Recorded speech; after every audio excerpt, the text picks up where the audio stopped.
नाज़रीन आदाब, मैं हुसैनाई टीवी न्यूज में आपका खैर मकदम है। सबसे पहले हेडलाइंस।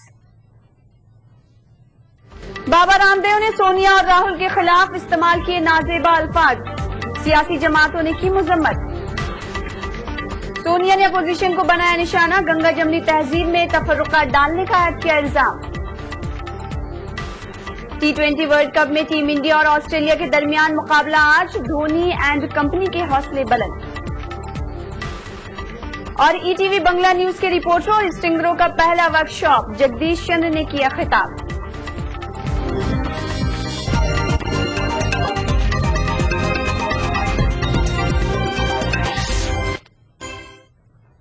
नाज़रीन, ये थी सुर्खियां, खबरें तफसील से। योग गुरु बाबा रामदेव ने कांग्रेस सदर सोनिया गांधी के खिलाफ अहानत आमेज अल्फाज का इस्तेमाल किया। लखनऊ में एक प्रेस कॉन्फ्रेंस से खिताब के दौरान रामपुर में रामदेव ने सोनिया और राहुल गांधी को तौहीन आमेज अल्फाज से खिताब किया। योग गुरु ने इल्जाम आयद किया कि सोनिया ने मुल्क में जमहूरियत को रौंद डाला है। रामदेव ने कांग्रेस लीडरों का तकाबुल देवमालाई, राक्षसों और रावण और कंस से किया। सत्य है कि जो घोटाले किए, जो देश को लूटा उस विदेशी महिला ने, जिस बेरहमी के साथ सारी बहुएं पियर से माल ससुराल लेके आती हैं। हिंदुस्तान में एक ऐसी बहू आ गई, सारा पियर ससुराल लूट लिया और पियर भर दिया। अब उस ऐसी लुटेरी बहू को अपने मायके भेजने के लिए हमने इंतजाम तो किया था, लेकिन थोड़ी सी चूक रह गई। हमारा लक्ष्य होगा कि यह जो देश में एक राजनीतिक कलंक है सोनिया गांधी, क्योंकि उसने भारत के लोकतंत्र और लोकतांत्रिक संस्थाओं को बंधक बना लिया है और 125 करोड़ लोगों का हक मार लिया है। वो फुर्स घोटाले से लेकर के हेलीकॉप्टर घोटाला हो या दामाद घोटाला हो, सारे घोटालों के तार एक ही परिवार से और इटली से जुड़े नजर आते हैं। इसके पीछे बहुत गहरी साजिश है और वह एक साधारण महिला नहीं है। इस देश को लूटने में उसकी बहुत गहरी साजिश है। उसका हारना तो बहुत जरूरी है। विश्वामित्र जी खुद ताड़का का वध कर सकते थे, लेकिन उन्होंने राम को आगे किया। अब इस समय जो ताड़का, पूतना, रावण, कंस, कुछ देसी और कुछ विदेशी इंपोर्ट करके हमने जो यहाँ पर असुर बुलाए हुए हैं, उनका वध करने के लिए हमने आदरणीय राजनाथ जी और मोदी जी को आगे किया है। जेडीयू लीडर केसी त्यागी ने रामदेव के बयान की मजम्मत की है। त्यागी ने रामदेव को लुटेरा संत करार दिया। अगर सोनिया गांधी लुटेरी दुल्हन है तो रामदेव लुटेरा संत है। किसी भी सफरन कपड़े हुए पहने हुए किसी भी साधु के पास इतनी संपत्ति नहीं है। वो देश के सबसे बड़े पूंजीपति साधु हैं। इस तरह का बयान आप हेट स्पीच को लेकर मैं हेट स्पीच। कांग्रेस सदर सोनिया गांधी ने अपोजिशन जमातों पर मुल्क में तफर्रका डालने का इल्जाम आयद किया। आसाम के लखीमपुर में एक रैली से खिताब करते हुए सोनिया ने सवाल किया कि आज हुकूमत का दावा करने वाली ताकतें आजादी के वक्त कहां थी। सोनिया आज दिल्ली के करोल बाग में एक इंतखाबी रैली से खिताब करने वाली हैं। करोल बाग के अजमल खां पार्क में सोनिया की रैली की तैयारियां मुकम्मल कर ली गई हैं।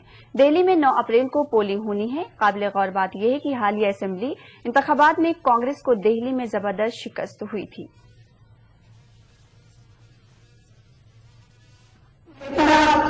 कांग्रेस पार्टी है, कांग्रेस का सरकार है, जिसने समाज के सभी तबकों की भलाई के लिए हमेशा संघर्ष किया। समाज में भाईचारा कायम रखने के लिए अपना खून बहाया है और आतंकवाद से लड़ने के लिए कुर्बानियां दी है। दूसरी तरफ वे ताकतें हैं जिन्होंने नफरत और सामाजिक भेदभाव को अपना सियासी कारोबार बना रखा। आजकल ये ऐसा माहौल बनाने लगे हैं जैसे इससे बड़ा देशभक्त कोई है ही नहीं। लेकिन असलियत यह है कि हमारे देश की स्वाधीनता के लिए जब सारे देश के साथ अशांति कांग्रेस का एक कार्यकर्ता अपनी जान की बाजी लगा रहा था,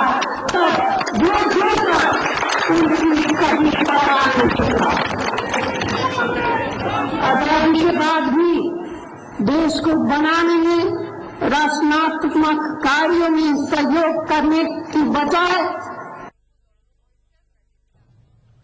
बीजेपी के वज़ारत उज़्मा के उम्मीदवार नरेंद्र मोदी आज महाराष्ट्र और कर्नाटक में तूफानी रैलियां कर रहे हैं। महाराष्ट्र में मोदी ने पहली रैली अमरावती में की, फिर अकोला में खिताब किया। मोदी आज नांदेड़ में रैली करने वाले हैं। साथ ही साथ बीजेपी लीडर कर्नाटक में भी 2 रैलियों से खिताब करेंगे। कर्नाटक के बलगाम और बीजापुर में बीजेपी लीडर इंतखाबी रैलियों से खिताब करेंगे। मोदी की इन रैलियों के ताल्लुक से बीजेपी कारकुनों में जोशो खरोश देखा जा रहा है।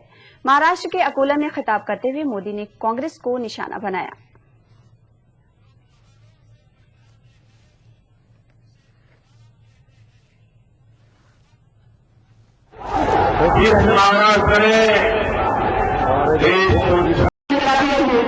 जैसे इससे बड़ा देशभक्त कोई है ही नहीं।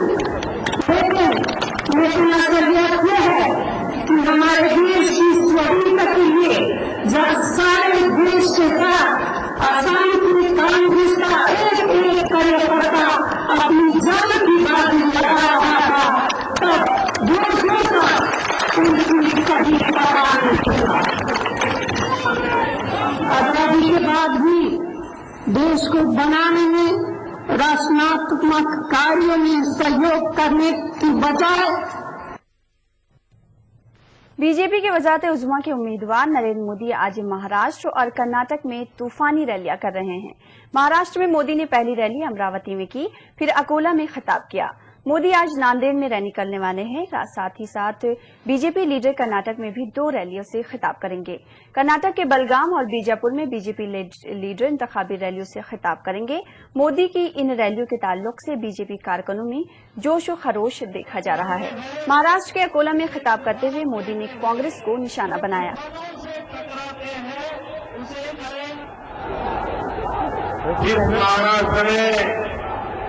देश को छत्रपति शिवाजी महाराज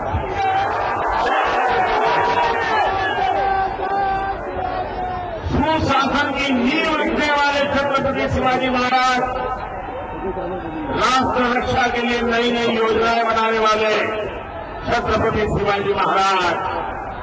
लेकिन महाराष्ट्र का क्या हाल हो गया कि आज महाराष्ट्र के हाल है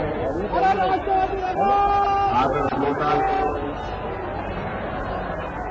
CWD किसान भाइयों बहनों, मैं कुछ दिन पहले विदर्भ में आया। मैंने एनसीपी लीडर नवाब मलिक का कहना है कि साबिर अली ने मौका परस्ती की सियासत की, जिसका खामियाजा उन्हें भुगतना पड़ा। नवाब मलिक ने बीजेपी पर भी चोट की। उन्होंने कहा कि बीजेपी अब तक तफरी गाह बनकर रह गई है। लगता है कि साबिर अली भी अवसरवादी राजनीति कर रहे थे और Bharatiya Janata party with difference का जो नारा दे रही थी, उनका भी चेहरा सामने आ रहा है। भारतीय जनता पार्टी आया राम गया राम लोगों के लिए एक तफरीगाह बन गई है। कर्नाटक से मुतालिक को पार्टी में लेना, फिर निकल देना। आज साबिर अली को पार्टी में लेना, निकाल देना। राखी सावंत पार्टी में गई, आज अलग पार्टी बना के चुनाव लड़ रही है। हमें लगता है आया राम गया राम लोगों के लिए भारतीय जनता पार्टी एक तफरीगाह बन के रह गई है। सत्ता के लिए हम कुछ भी करेंगे, इस तरह का उनका चेहरा सामने आया है। साबिर अली को निकाल दिया है, तो इसकी वजह क्या है? अंदरूनी जो आरएसएस ने इंतखाबी माहौल में एक सर्वे कराया है। सर्वे के मुताबिक आज अवाम के दरमियान अहम मसला हिंदुत्व राम मंदिर नहीं है, बल्कि अवाम बेरोजगारी और बदनवानी से परेशान हैं। बीजेपी लीडर मुख्तार अब्बास नकवी ने आरएसएस के सर्वे को सही करार दिया। आज जो है वो कुशासन के खिलाफ क्रांति और सुशासन के लिए संग्राम पूरे देश में साफ दिखाई पड़ रहा है। निश्चित तौर से नरेंद्र मोदी जी और भारतीय जनता पार्टी के नेतृत्व में सुशासन के संग्राम की आंधी तूफान देश के हर कोने में, कश्मीर से लेकर कन्याकुमारी तक, समाज के सभी हिस्सों में बहुत साफ तरीके से अपनी दस्तक भी दे रही है और उपस्थिति भी दर्ज करा रही है। निश्चित तौर से इस बार का चुनाव देश की तस्वीर और देश की तकदीर दोनों बदलने के लिए है और भारतीय जनता पार्टी, श्री नरेंद्र मोदी जी और एनडीए इस बार चुनाव पूरी तरह से जीतेगा। ये बात कोई सर्वे कह रहा है नहीं कह रहा है ये महत्वपूर्ण नहीं है, जमीन जो है वो इस बात को चीख चीख के बोल रही है। नहीं, हमने कहा था सर बिजली पानी और उधर कांग्रेस का कहना है कि रोजे अव्वल से ही बीजेपी रोजगारी और बदनवानी को मुल्क के लिए मसला मानती है। कांग्रेस लीडर राशिद अलवी ने कहा कि अवाम बेहतर हुक्मरानी चाहती है। हम तो ये बात लगातार कहते हैं, इस देश के लोग मस्जिद की भी इज्जत करते हैं और मंदिर की भी इज्जत करते हैं। ये तो आरएसएस और बीजेपी है जो मस्जिद और मंदिर के बीच में दीवार खड़ी करती है। इस देश की समस्या मस्जिद और मंदिर नहीं है, इस देश की समस्या बेरोजगारी और गरीबी है। मस्जिद और मंदिर तो इस देश की ताकत है। आरएसएस की समझ में अगर ये बात आ रही है तो देर आयत दुरुस्त आयत। एक बात कहना कि पीछे जिस तरीके से एक तरीके जस्टिस आर.एम. लोधा अगले चीफ जस्टिस ऑफ इंडिया होंगे। वजारत कानून ने जस्टिस लोधा के नाम को मंजूरी दे दी है। मौजूदा सीजेआई जस्टिस सदाशिवम की मियाद 26 अप्रैल को खत्म हो रही है। कानूनी तरीके के मुताबिक जस्टिस सदाशिवम ने जस्टिस लोधा के नाम की सिफारिश की थी। जस्टिस लोधा 1994 में राजस्थान हाईकोर्ट के जज मुंतखब हुए थे।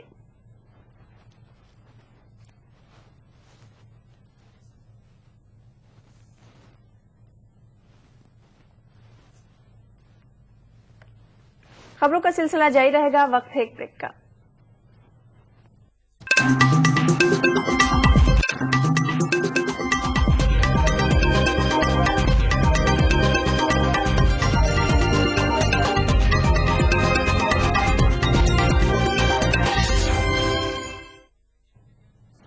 ब्रेक के बाद एक बार फिर आपका खैर मकदम है।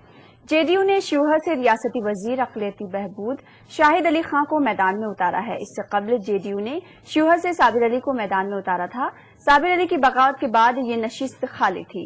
पार्टी ज़राए के मुताबिक जेडीयू सदर शरद यादव और वजीर आला नीतीश कुमार समेत कई सीनियर लीडरों ने मुतफ़क्का तौर पर शाहिद अली खां के नाम को मंजूरी दी।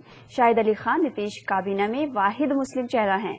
शाहिद अली खां जिला सीतामढ़ी के सुरसनद हल्के असेंबली की नुमाइंदगी करते हैं। खां जो बिहार सरकार में मंत्री हैं, इनको अपना प्रत्याशी बनाया है। शिवहर में यदि वहां के लोकप्रियता के दृष्टि से लंबे काल तक शाहिद अली खां वहां से एमएलए रहे और हम लोगों ने सलाह मशविरा करने के बाद वहां के जितने भी विधानसभा के क्षेत्र हैं अपने महत्वपूर्ण साथियों से एमएलए से सबसे विचार विमर्श के बाद ही इनको फैसला किया है कि इनको खड़ा किया जाए और ये जीतेंगे। वहाँ इनकी लोकप्रियता है और कार्यकर्ताओं में इनकी पहचान है, अच्छी पहचान है, इसलिए हम लोगों ने उम्मीदवार इनको दिया है। कुछ बातें उठकर इनकी आम आदमी पार्टी लीडर अरविंद केजरीवाल मैंने चंडीगढ़ में गुलपनाग के लिए रोड शो किया। केजरीवाल ने आवाम से गुलपनाग को वोट देने की अपील की।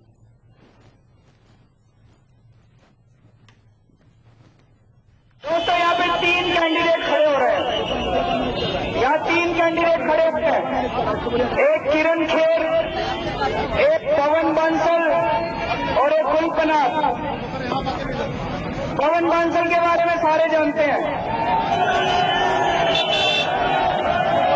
मुझे लगता है कहने की जरूरत नहीं आई।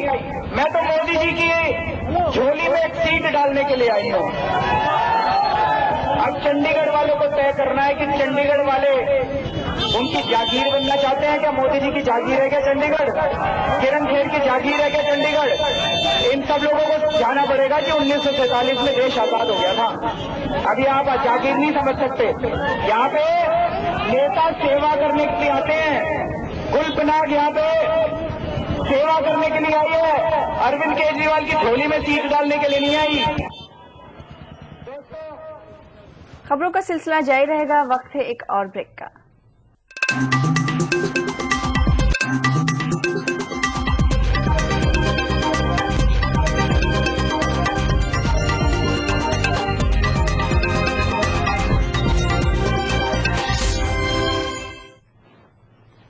खबर खबरनामे में एक बार फिर आपका खैर मकदम है।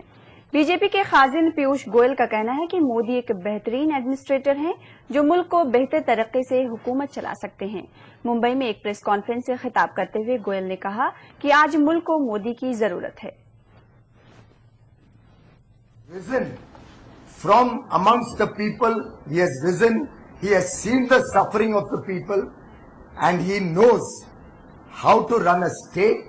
He knows the miseries that the states have been going through in the Indian federal structure, where the states' rights and the states' performance has been hampered because of inefficiency in the center. He has offered to the people of India a government which will work in consensus across all political spectrum, a government which will take along the states, understands the needs of the state, understand the compulsions of states, and together usher in an era of prosperity in India. Thank you very much.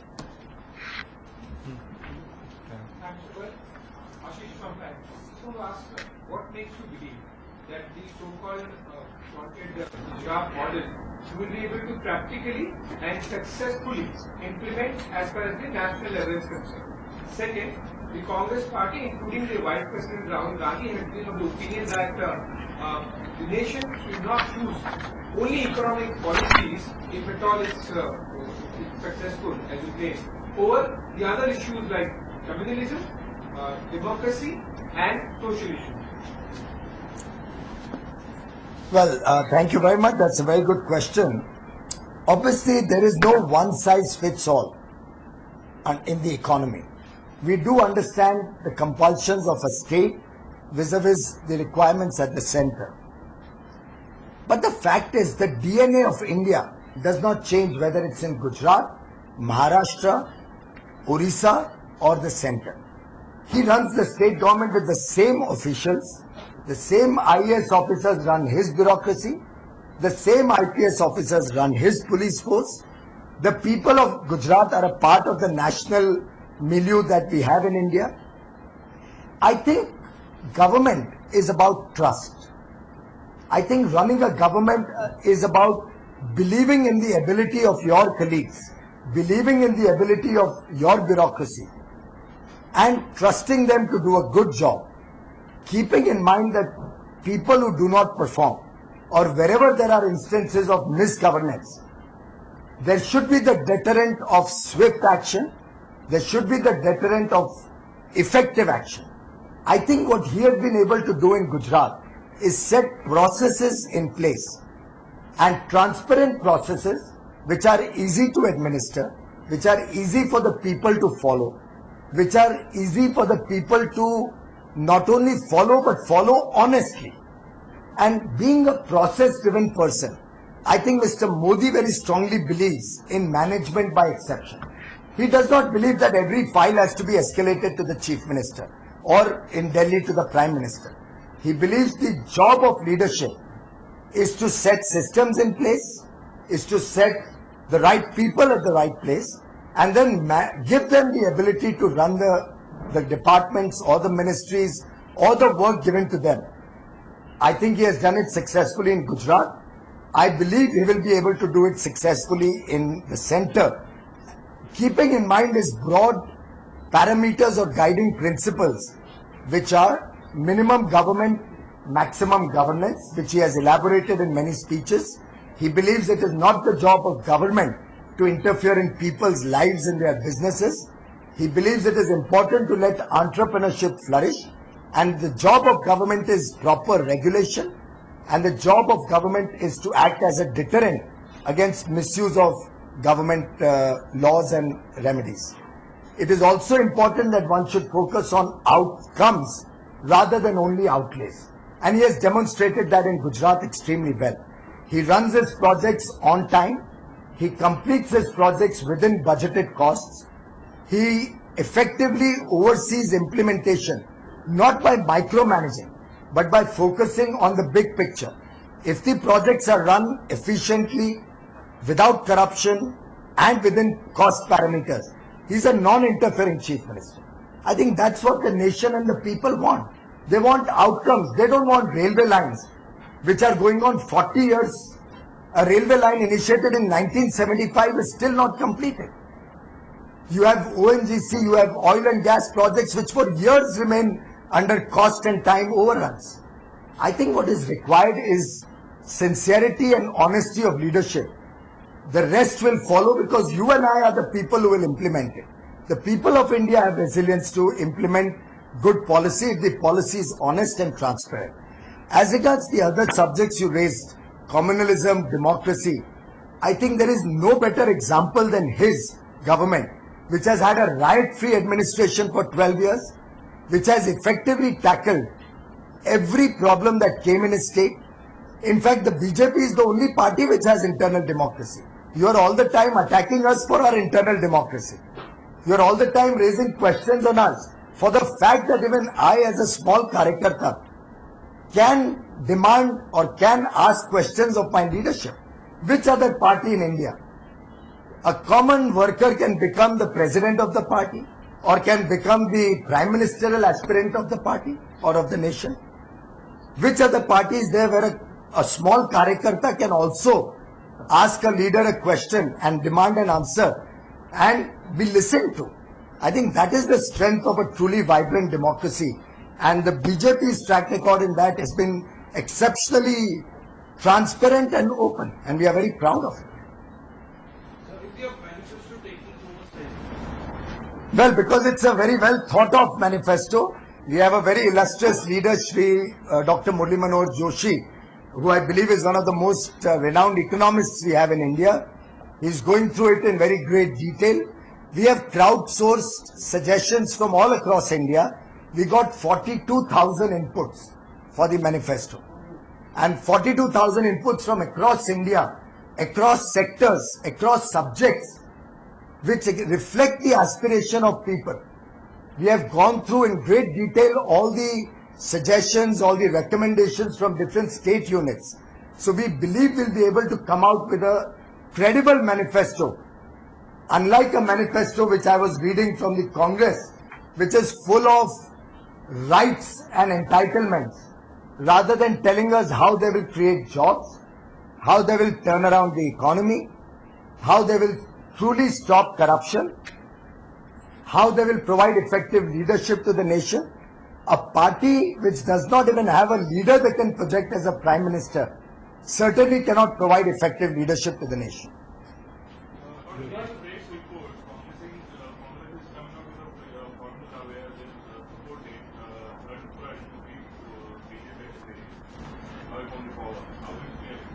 Well, it's a clear reflection of their having given up this election.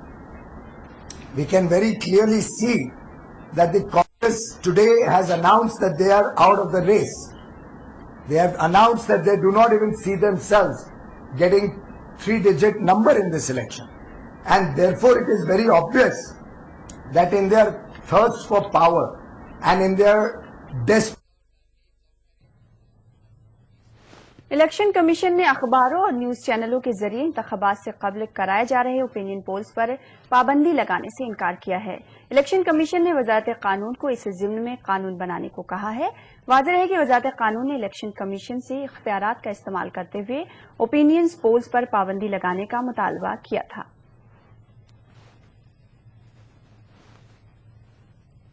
खबरनामे में फिलहाल इतना ही। आदाब।